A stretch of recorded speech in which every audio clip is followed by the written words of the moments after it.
as you all know, we do these breakfast briefs to make sure that we're all kind of up to speed on what each other are doing. The idea being that we can do a lot better if we replicate the successes and learn from the failures that we each have. We do these pretty periodically. I guess it's quarterly almost, and maybe a little bit more often, intentionally anyway. And, today we've got Rich Gilmore, who's our Australia Country Director. Rich has been with the Nature Conservancy for, I think, closing it on 4 years. Is that right, Rich? 3.5, yep. Yeah, pushing 4 years. So, and came to TNC from a career in finance first, and then into the NGO and sector. Has a great background and experience, and has moved, I think, the Australia program along a growth curve and maturation curve that started, of course, with Michael Looker, who did a fantastic job in building the program from virtually nothing. And now we're taking on and continuing to take on some of the big issues and problems that Australia's natural resources and people have. So let's get right to it, Rich. And if you go through your PowerPoint and give a bit of an overview, we can then have a bigger discussion with the rest of the crowd. Great, thanks, Charles. So we'll start with what you already know about Australia. You might know that we're home to very dangerous critters. You might think that in the middle of Australia we have a whole lot of nothing. But as I'll explain later, that's actually not the case. You're probably aware that we have a convict history here in Australia.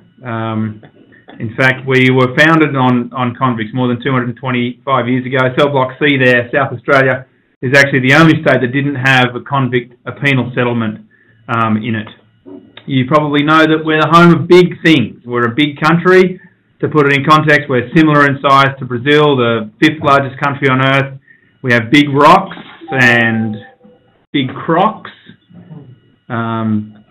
big knives, and even the fruit is big in Australia. But we also have really big challenges. The map that you're looking on the screen there now shows intactness of the world's arid landscapes, just as an example. And you can see there that Australia has by far the largest and most intact desert landscapes left on the planet, as measured by light conversion to pastoralism and other human activities.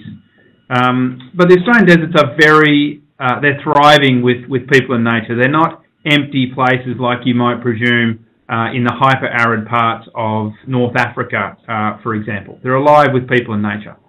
But they're under threat, and I'll come to that in a minute. One of the other big challenges in Australia is the loss of marine ecosystems. You're seeing there a photo of the sandy floor in Port Phillip Bay in Melbourne. So Australia's lost something like 99% of its oyster and mussel reef, its shellfish reefs around southern Australia, which is worse than even in the US and globally, where we've experienced 85% loss. So a really big challenge for marine habitats. Fire is a huge problem, including in the deserts and in northern Australia. It's a huge problem globally. 2 gigatons of carbon emissions globally from fire, and tens of millions of tons of carbon emissions from fire in Australia, as well as the loss to biodiversity and property and life in Australia. Drought is a huge issue in Australia, or water scarcity more generally.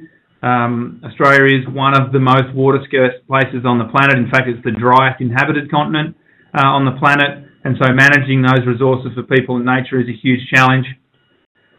And so are invasive species. Australia, bizarrely, has the world's largest population of wild camels, and they cause a huge amount of damage in the desert in particular, not just to the landscape by eating vegetation and by destroying things like fragile sandhills. They really destroy things like waterholes. This is a photo of a camel taken from a wildlife camera out in the desert that Tony and Eddie, a game, set up, and that camel's got its head in a rock hole.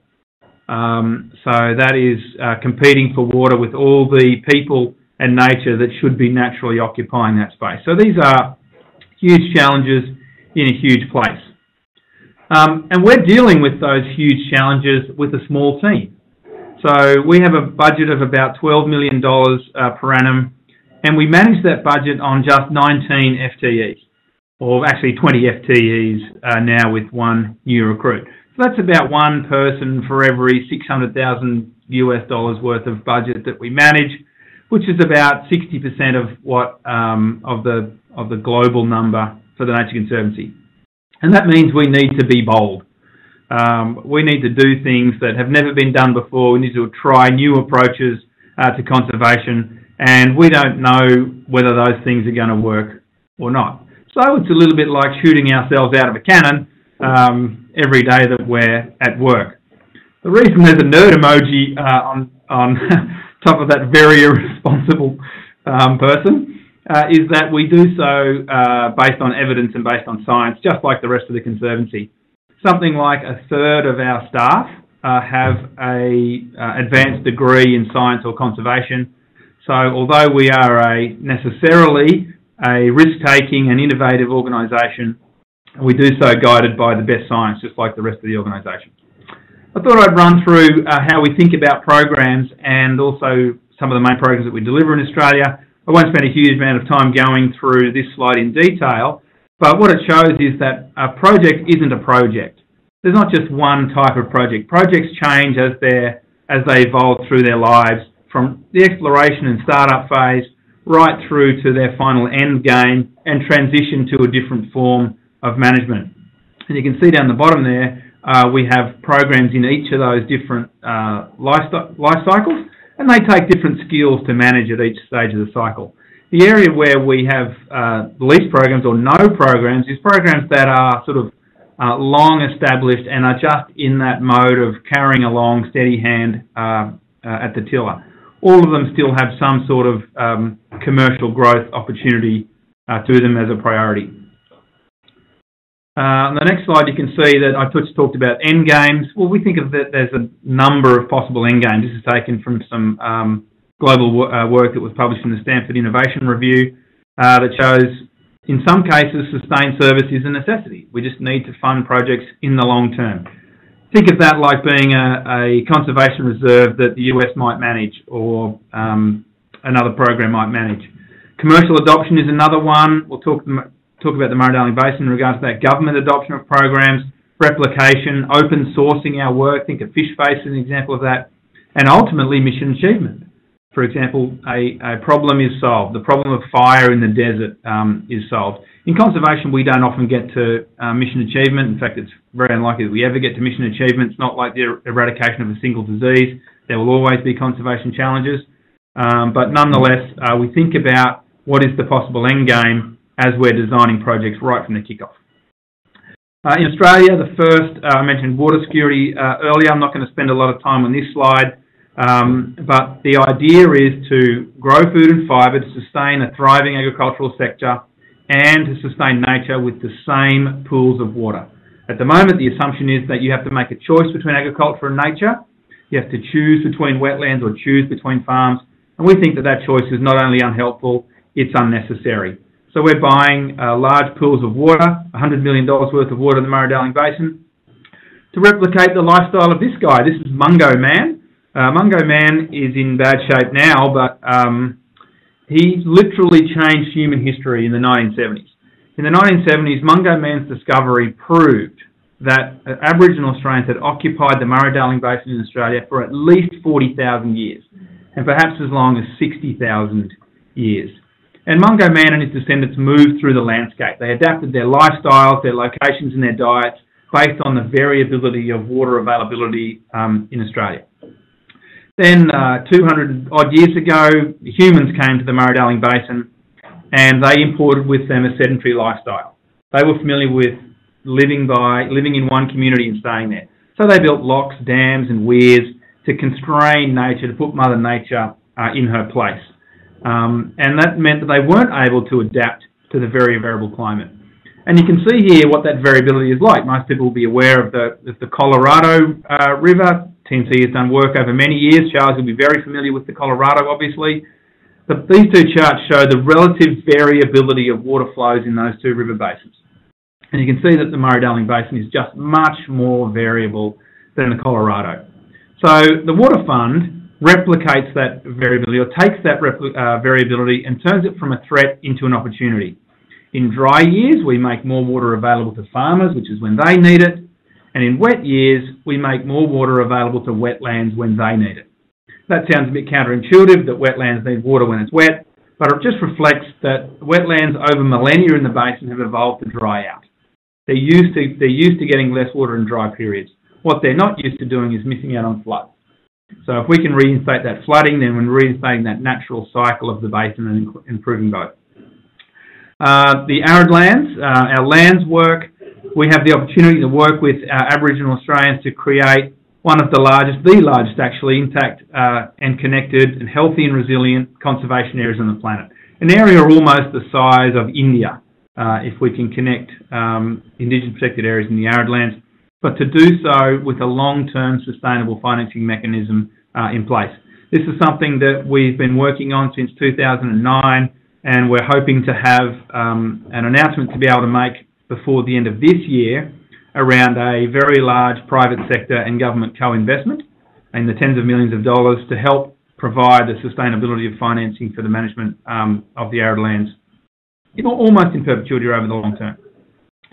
The oceans work, we're focused on reef building in Australia. This is one where, rather than being the organisation that's going first, we're learning from the work of the organisation globally. We're leveraging the expertise of TNC in building oyster reefs globally.